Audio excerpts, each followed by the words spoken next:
Franchement, je ne m'y attendais pas. Malgré les rumeurs, je ne pensais pas qu'un jour ça allait passer et surtout aussi rapidement. Donc pour ceux qui ne le savent pas, c'est maintenant officiel. La Super League va commencer dès la saison prochaine. Ce que je vais vous faire, c'est vous expliquer un petit peu en quoi consiste cette compétition. Vous faire comprendre aussi qu'il n'y a pas à choisir un camp entre UEFA et Super League, parce que dans les deux cas, pour le côté sportif du football, eh ben, on y perd grandement. Donc hier, c'était un jour assez important parce qu'il y a eu les votes pour justement réformer le format de la Ligue des Champions. Donc vous savez, la Ligue des Champions, vous avez les phases de barrage pour certaines équipes qui doivent se qualifier en phase de poule. Vous avez les phases de poule. Et ensuite, vous avez les phases éliminatoires avec match aller-retour, puis la finale qui se fait en match à sec, c'est-à-dire en un seul match. Et justement, ce nouveau format proposait d'avoir 4 groupes de 8 équipes. Donc, les 4 premiers de chaque groupe se qualifieront pour les phases finales, tandis que les autres, justement, ne seront pas qualifiés. Mais qu'est-ce que ça change et qu'est-ce qui se rapproche de la Super League? C'est que les 4 premiers, tous ceux qui se qualifieront pour les phases finales, seront automatiquement qualifiés dans le groupe de la Ligue des Champions pour l'année prochaine. Le 5e sera aussi automatiquement qualifié.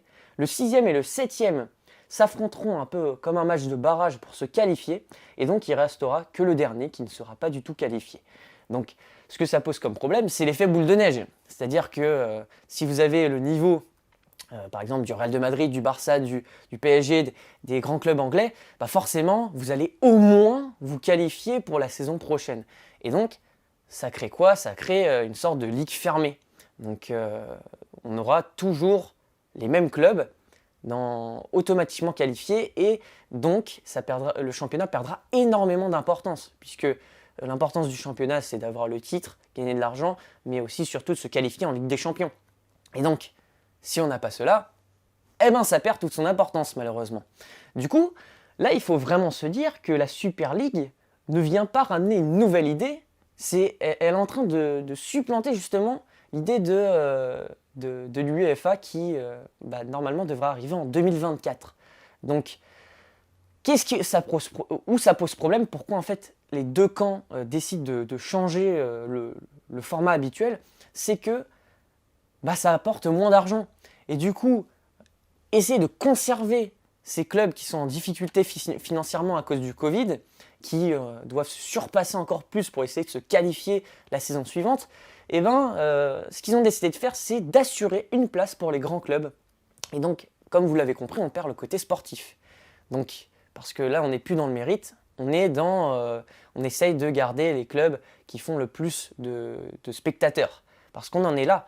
On en est à essayer de garder un maximum de gros clubs en Ligue des Champions pour avoir le moins de matchs avec de petites équipes qui font bien sûr moins de spectateurs.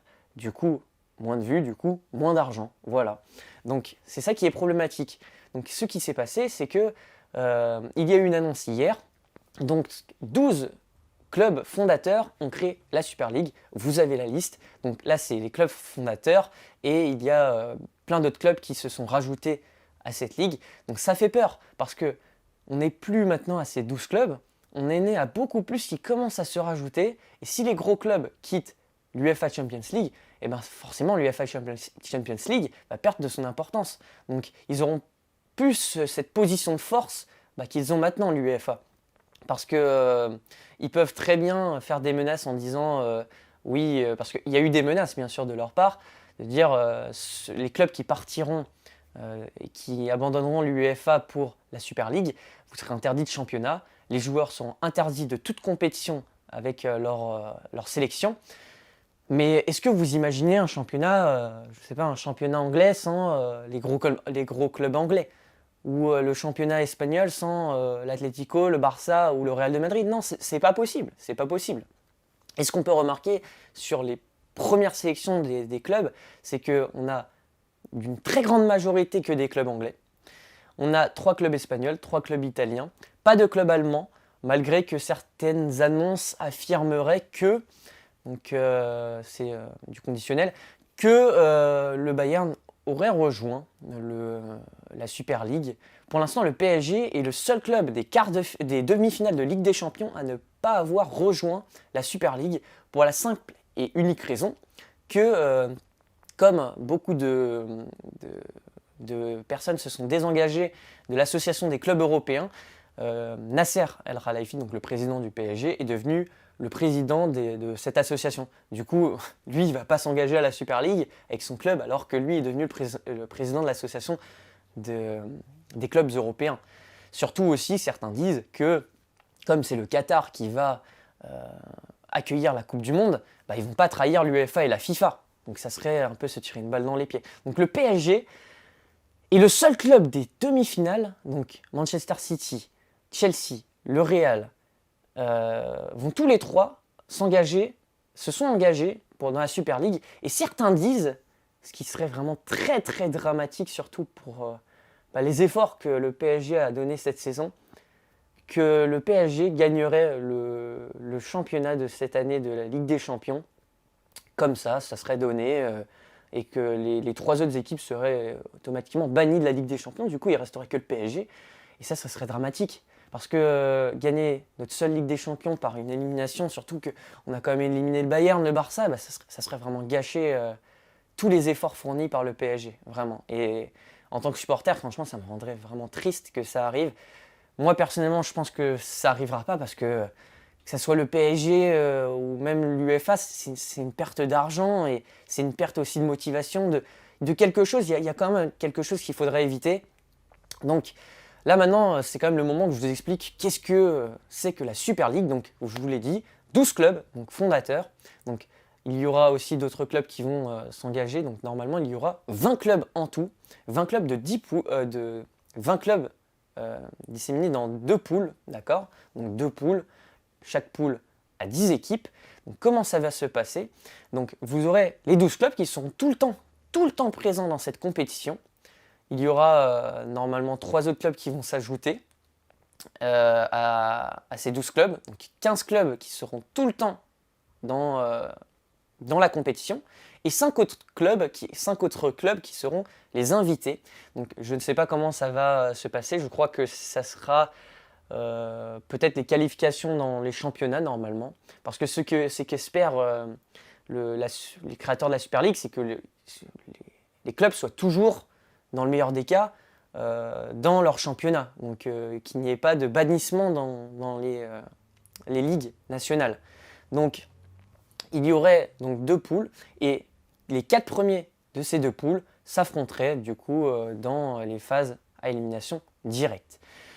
Donc là on retrouverait un peu ce qu'on connaît de la Ligue des Champions, mais juste avant, voilà, c'est le problème que ça pose, c'est que on retrouverait les mêmes équipes et ça se rapprocherait un petit peu de ce qu'on connaît en NBA, du fait qu'on a moins l'aspect compétition, mais on ressent vraiment que, quel que soit le mérite, ces clubs-là resteront parce qu'elles font un maximum d'argent. Donc c'est de là qu'on perd quelque chose. Donc, il restera que les 5 invités, donc il me semble que ça sera des invités, peut-être les champions des clubs un peu plus petits. Mais à quoi serviront ces clubs-là? Ces clubs-là serviront juste à faire briller les gros clubs. Parce que plus tu conserves un club dans la réussite, donc, parce qu'ils resteront dans la plus grande compétition, plus ils s'engraisseront avec de l'argent, plus ils deviendront plus forts, alors que les autres, les plus petits clubs, devront justement se délaisser de leurs meilleurs joueurs qui voudront jouer en Super League et du coup rejoindront les clubs de cette compétition qui font partie du top 15. Donc ça, c'est dramatique, vraiment dramatique. Alors, pour moi, ça fait vraiment depuis longtemps que j'avais entendu parler de cette Super League, mais si je fais cette vidéo, c'est que là, ça vient, ça arrive. Là, il faut se dire que les 2 compétitions, on aura la Super League et on aura à côté de ça l'UEFA Champions League. Mais il n'y aura plus de grandes équipes en UEFA Champions League. Là, à part le PSG actuellement, il n'y en a plus de grandes équipes. Là, ils sont tous en train de rejoindre la Super League et donc ça commence à être dramatique. Donc aussi, le problème que ça pose, c'est que qui est l'actionnaire principal de la Super League? C'est Florentino Pérez, qui est le président du Real de Madrid. Et déjà qu'on a accusé le Real de Madrid d'avoir petite faveur d'arbitrage en Champions League. Alors si ton actionnaire principal est le président de ton équipe, ça pose aussi un gros problème, vraiment. Donc moi, vraiment, je suis pas du tout favorable, voilà, c'est clair, de la Super League, mais je suis pas non plus favorable à ce nouveau format de la Ligue des Champions. Peut-être, ce qui serait bien, c'est que ça permette de faire bouger les choses et que ça reste encore une menace contre l'UEFA. Mais vu l'ampleur que ça a pris, je pense qu'on n'est plus du tout dans la menace. Là, il y a même un site internet qui a été créé, qui a été publié. Il y a tous les clubs qui ont annoncé leur départ. Et d'heure en heure, on a de nouveaux clubs qui annoncent leur départ de l'Association des clubs européens. Donc là, ça devient de plus en plus réel et on est dans le concret, vraiment. On est dans le concret. Alors, est-ce qu'il faut avoir peur pour notre football? La réponse est oui. La réponse est oui, parce que maintenant, le football, qui était un sport pour les pauvres, est maintenant pour une élite. Parce que maintenant, il faudra s'attendre à quoi? Il faudra s'attendre pour les fans à payer encore davantage d'argent pour les droits TV de la Super League, parce que c'est ça la principale chose, c'est de gagner encore plus d'argent.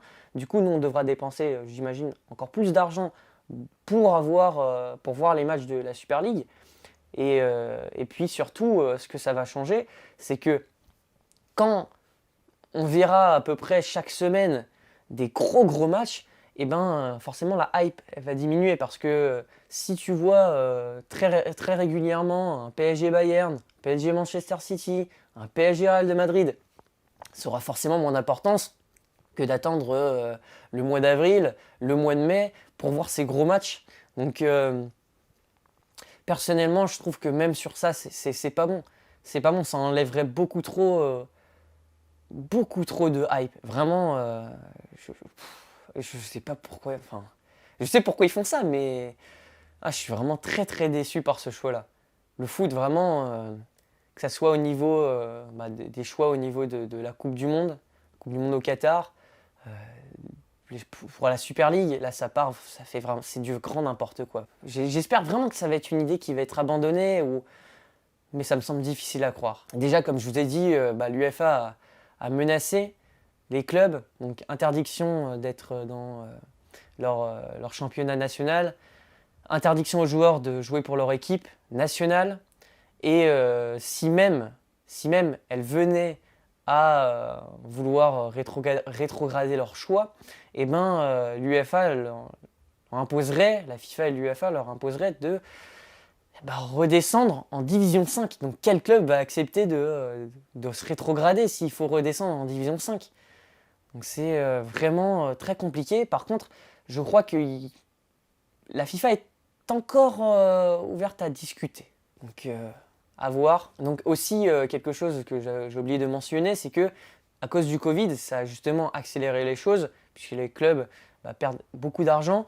Et les clubs fondateurs vont donc se partager 3,5 milliards d'euros. Donc c'est aussi quand même un bon appel pour les faire venir dans la Super League. Donc voilà, c'est encore un problème d'argent. Donc voilà, n'hésitez pas à me dire dans les commentaires ce que vous en pensez. C'était Rémi, ciao!